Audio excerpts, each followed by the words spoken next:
Shri story টেলিংয়ে আমি হলাম শ্রী। আজকের গল্প ছক। নব বন্দ্যোপাধ্যায়। ডাকুপালের সম্পত্তির তালিকা বেশ লম্বা। জমিতে, জিরোতে, পুকুর, বাগান আর ট্রাক্টর সমৃদ্ধ তালিকাটি চট করে শেষ হবার নয়। এই তালিকার শেষের দুটি নাম ডাকুর দুই মেয়ে, নাম নমিতা আর সবিতা। নিজেদের মেয়েকে আর কে সম্পত্তি বলে মনে করে, কিন্তু ডাকুপাল মনে করে।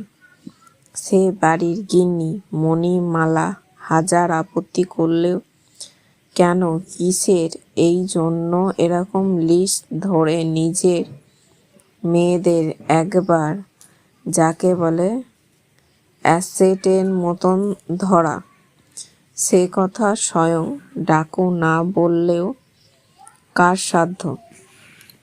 অনেক চেষ্টা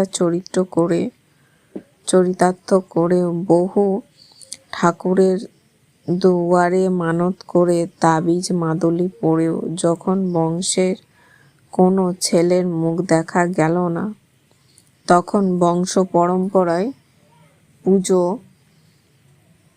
পাওয়ায় বাড়ির আরাধ্যা মা দক্ষিণ কালীর স্বপ্ন পেয়েছিল ডাকু।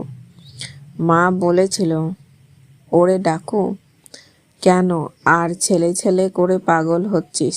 আমি যাচ্ছি তোর ঘরে, আদর যত্ন করিস, ছেলের চেয়ে কোনো অংশে কম হবে না। তো কথা যখন মায়ের, সেই কথা চিরধার্য। এই স্বপ্ন পাওয়ার মাস দুয়েকের মধ্যে মণিমালা তৃতীয়বার সন্তান সম্ভাবনা হলেন এবং যথাসময়ে যমজ কন্যা নমিতা আর সবিতা। এই পর্যন্ত পড়ে যারা আকাশ কুসুম ভাবতে আরম্ভ করেছেন তাদের উদ্দেশ্যে জানাই, ডাকুপাল কিন্তু বাবা হিসাবে একেবারে ঠিক মানে প্রথমা আর দ্বিতীয়া তরুবালা আর কিরণমালার বিবাহর উপযুক্ত হয়ে ওঠার সঙ্গে সঙ্গে তাদের পাত্রস্থ করেছেন।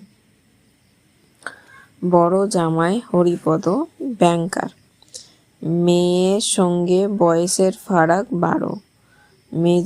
মেজ জামাই নন্দকিশোর, হাই স্কুল রিটায়ারমেন্টের কয়েক বছর পরেও বয়সের ফারাক 16। এমন এক পরিবেশ ও পরিস্থিতিতে পাল পরিবার নমিতা আর সবিতা। এ বলে আমায় দেখ, ও বলে আমায়। নেহাত ডাকুর যথেষ্ট নাম ডাক রামনগর গ্রামে, তাই বেঁচে গেল দুজনেই। অবশ্যই আর একটা বিপদ আছে, সেটা হলো দুই বোন প্রায় এই একই রকমের দেখতে, মাত্র 6 সেকেন্ড আগে পরে। আগে নমিতা, পরের জন পরে, কিন্তু চিনবে কে? একমাত্র মণিমালা ছাড়া সেই সাধ্য আর কারণ নেই। আর একটাই তফাৎ হলো, একজন একটু দুবলা পাতলা আর একজন বেশ স্বাস্থ্যবতী। কারণ নাকি মাতৃগর্ভে একটি বাচ্চা আর একটির ওপর থাকা।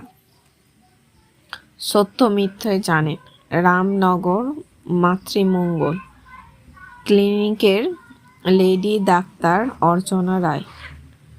আর ওই যে বললাম, আর একজন জানে, তিনি মণিমালা। একবার না তাকিয়ে ডাকুর গিন্নি মেয়ের পরিষ্কার নাম ধরে যাচ্ছে তাই গালাগালিজ করেছেন। নানা রকম বিশেষ ধিঙ্গি, পাড়া বেড়ানি, ছেলে চড়ানো, এইসব ওদের অঙ্গের ভূষণ বলে কম বলাই হয়। নমিতার হাত পা গোলগাল, সবিতার মতন কাট নয়। এই সব লক্ষণের মা লক্ষ্মী। এই বিশ্বাসে বিশ্বাসী ডাকু এবং তার স্ত্রীও। ফলে নমিতা একটু বাড়তি খাতিরে বাড়িতে। ওদিকে সবিতা গুমড়ে মরে। দুই বোন হয়তো স্কুলে যাওয়ার সময় খেতে বসেছে। নমিতা পাতে বাড়ির পিছনে খিড়কির পুকুরে রুই মাছের মাথা, আর সবিতার পাতে হাড্ডিসার কানকো এবং হালকা একটু করে টুকরো করা মাছের পেটি। কিন্তু হলে কি হয়, দু বোন দেখে ঠিক একে অপরকে। মণিমালা কি রাঁধুনি বউ?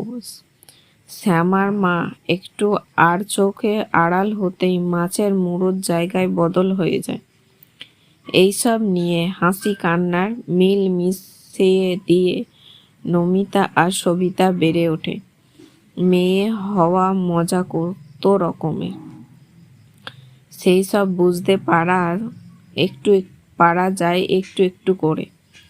নিজেদের শরীর আর শরীরের বাইরের পৃথিবী মেয়েদের কেমন চোখ দেখে, সে সব তাড়িয়ে তাড়িয়ে দুজন উপভোগ করে খুবই।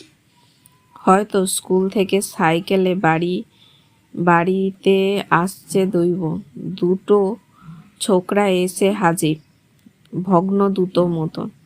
বাহন সেই সাইকেল, একজন আবার বদমাইশি করে হ্যান্ডেল।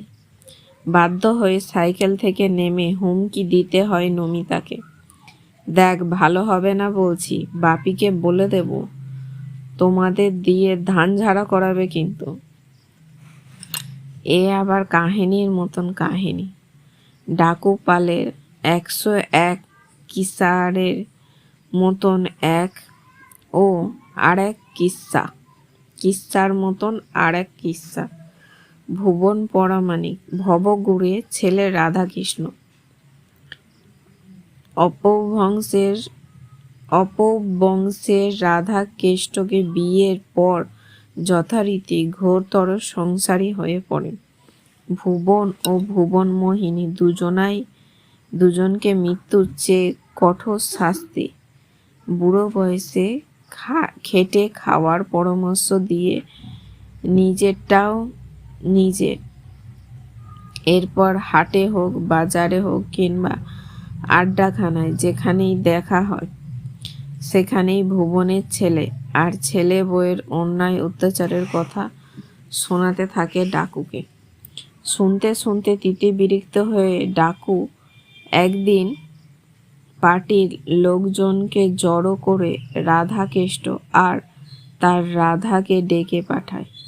অনেক বুঝিয়ে সুঝিয়ে যখন কাজ হলো না, তখন সেই মোক্ষ দাওয়ায় বাতলান পার্টির এক কমরেড ডাকুদা, এই দুটোকে দিয়েই ধান ঝাড়ানো হয়। ও অসাধারণ।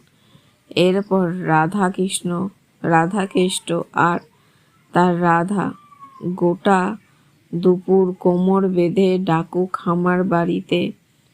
অবশ্য অন্যায় করেনি ডাকু।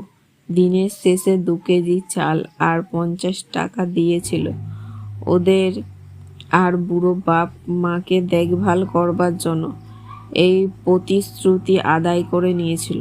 আর একটু শিখে দেবার ইচ্ছা ছিল রাধাকেষ্টকে, কিন্তু ভুবনের মুখ চেয়ে আর এগোয়নি। হাজার হোক বাপ বলে কথা।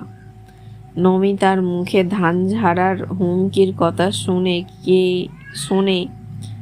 কে না জানে ছোকরারা সাইকেলে চড়ে চলে গেল। তবে আবার দেখা হবে এই বলে একটু নাটক করে গেল যাওয়ার সময়। এবার সমস্যা শুরু হলো দুই বোনের। পরস্পর মুখ তাকাতাকি করে আর পরিকল্পনা করে ব্যাপারটা বাপিকে বলতে হবে কিনা।